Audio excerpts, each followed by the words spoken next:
Assalamualaikum warahmatullahi wabarakatuh. Kembali lagi bersama saya Filsuf Kocak. Di sini saya akan membahas tentang dosa-dosa Presiden Indonesia. Seperti yang kita ketahui dalam buku sejarah, seluruh presiden itu positif semua. Namun kita tidak tahu hal-hal negatif tentang presiden itu dan kebijakannya. Oke, kita mulai saja ya. Presiden pertama yaitu Bapak Soekarno. Seperti yang kita ketahui, Soekarno itu sebagai Bapak Proklamator Indonesia bersama Mohatta. Yang dimana Soekarno dan Mohatta dikenal dengan sebutan duit tunggal karena memiliki beda keyakinan. Beda keyakinan di sini bukan berarti beda agama.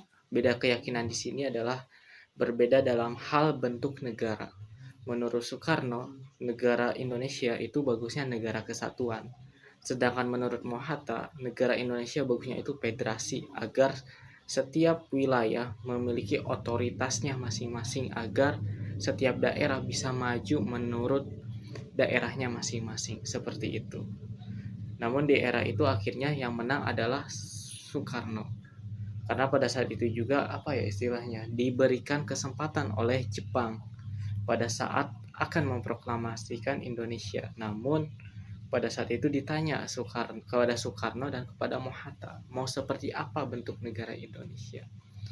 Kalau dari Jepang sendiri merekomendasikan yaitu federasi ya, yang dimana Soekarno menjadi presiden, sedangkan Mohatta jadi perdana menteri. Namun ini dibantah ya. Akhirnya terbentuklah NKRI, Negara Kesatuan Republik Indonesia. Di mana yang seperti yang kita ketahui Indonesia itu beragam budaya, suku, agama, ras dan lain-lain sebagainya.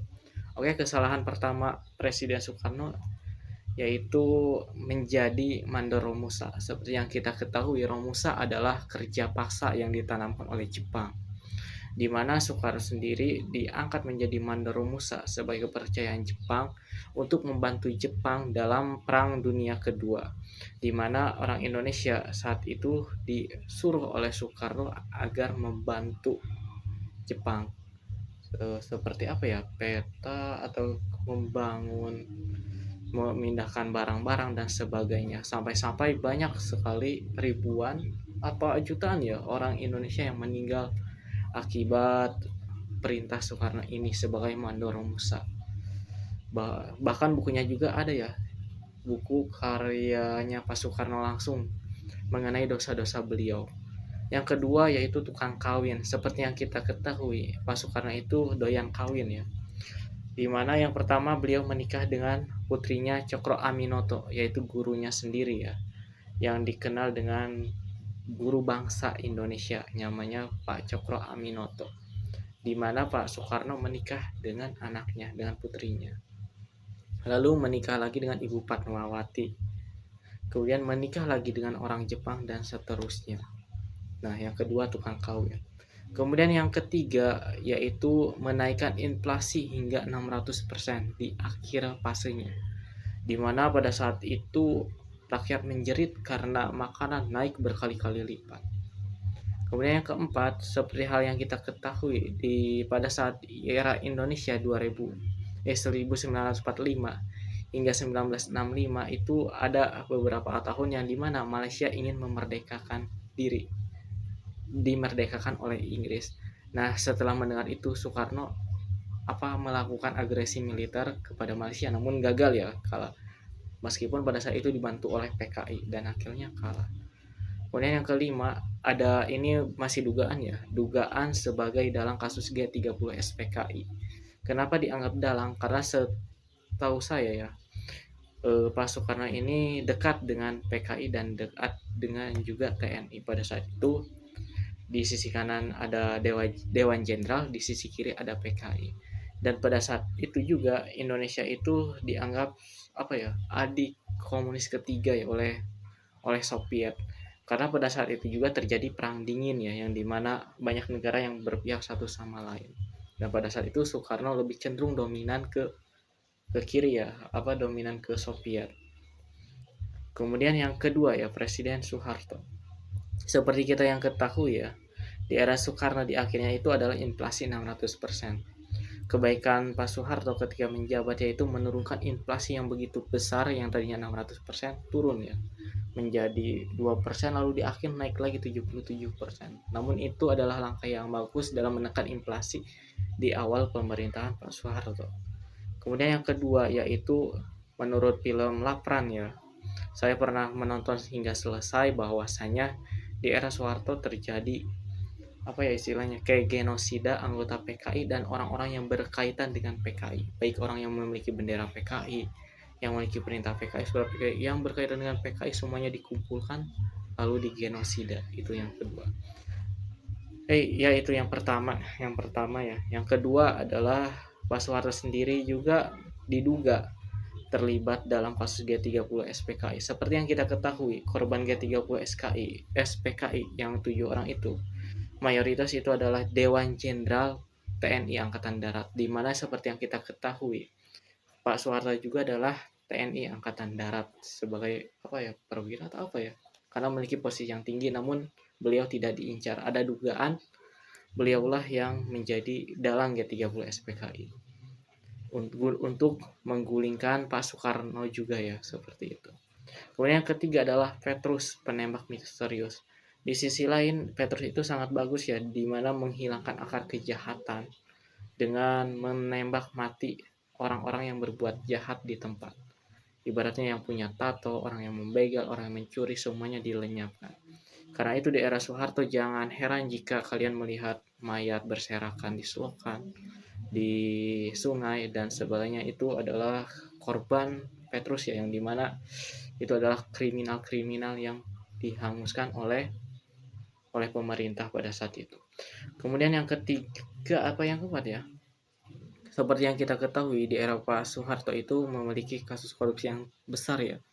Karena itu disebut dengan keluarga cendana, di mana keluarganya saja yang korupsi. Dan saya kurang tahu ya apakah dikena hukum atau seterusnya ya. Kemudian yang kelima, akibat era Soeharto, ketika era Soeharto Indonesia itu hampir menjadi negara maju. Oleh sebab itu kan kalau kita menjadi negara maju otomatis orang barat, orang asing tidak menyukai kita. Nah pada saat itu timbullah chaos ya. Setelah Bu Tin meninggal kemudian terjadinya chaos yang sangat dahsyat. Puncaknya itu di tahun 1998 ya. Yang dimana terjadi krisis dunia akibat Jeff Bezos ya itu namanya. Akibat salah input data atau karena menyebabkan ekonomi dunia anjlok. Itu yang membuat krisis inflasi di mana-mana sehingga Pak Soeharto itu diturunkan dari jabatan beliau. Seperti itu ya. Oke, dan paling akhirnya itu terjadi intimidasi terhadap suku etnis Tionghoa Cina sehingga ada juga yang sampai diperkosa, dibunuh dan sebagainya pada era akhir Soeharto. Itu dosa-dosa di pemerintahan Pak Soeharto. Kemudian yang ketiga, Pak Habibie. Berhubung Pak Habibie ini hanya menjabat sebagai 2 tahun, langkah beliau sangat berani dan sangat bagus yang dimana telah membuat inflasi itu turun sangat drastis dimulai dari era akhir Soeharto yaitu 77% menjadi 2%.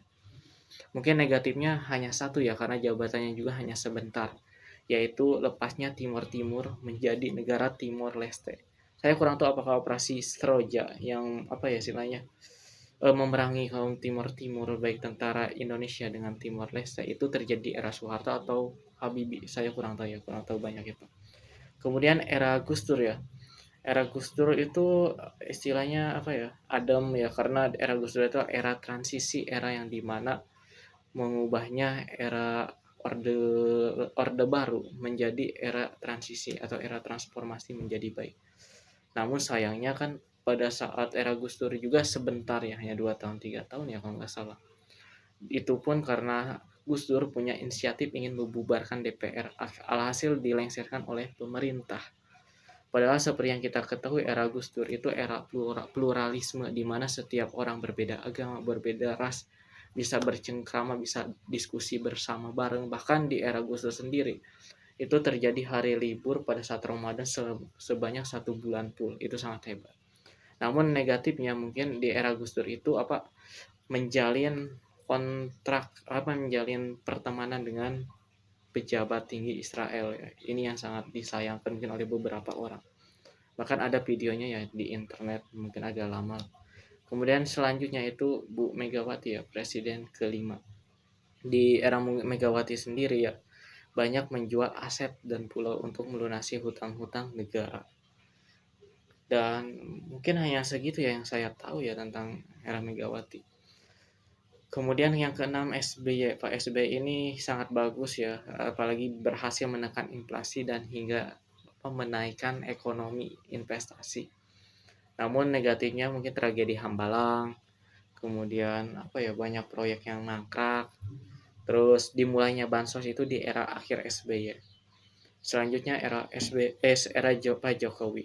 Nah, di era Pak Jokowi ini banyak terjadi penyelewangan korupsi yang dimana apa ya istilahnya, Pak Jokowi itu kurang tegas dalam menindak kasus korupsi, di mana korupsi hanya dibiarkan saja di penjara beberapa tahun hingga akhirnya.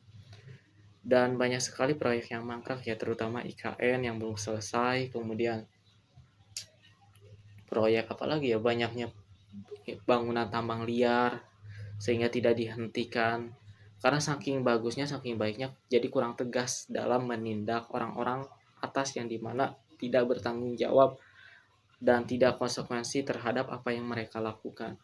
Bikin tambang ilegal, bikin perusahaan ilegal, dan seterusnya dibiarkan hingga membuat hutan Nusantara ini banyak yang rusak ya, hutan Indonesia banyak yang rusak. Dan di akhir periodenya juga ya, ketika Capres 2024, beliau mengangkat putranya menjadi Wapres. Dan itu apa istilahnya, melanggar undang-undang ya, di mana usianya baru 38 lalu diangkat menjadi Wapres. Lalu di era Pak Prabowo ini, eranya belum 1 tahun, belum 5 tahun, jadi saya kurang tahu ya dosanya apa saja. Kalaupun ada beberapa proyek yang sudah ada dan hasilnya negatif kan itu izinnya sejak era Pak Jokowi. Jadi untuk Pak Prabowo, saya harap untuk pemerintahan selanjutnya sangat baik dan sangat bagus. Oke, ditutup. Wassalamualaikum warahmatullahi wabarakatuh.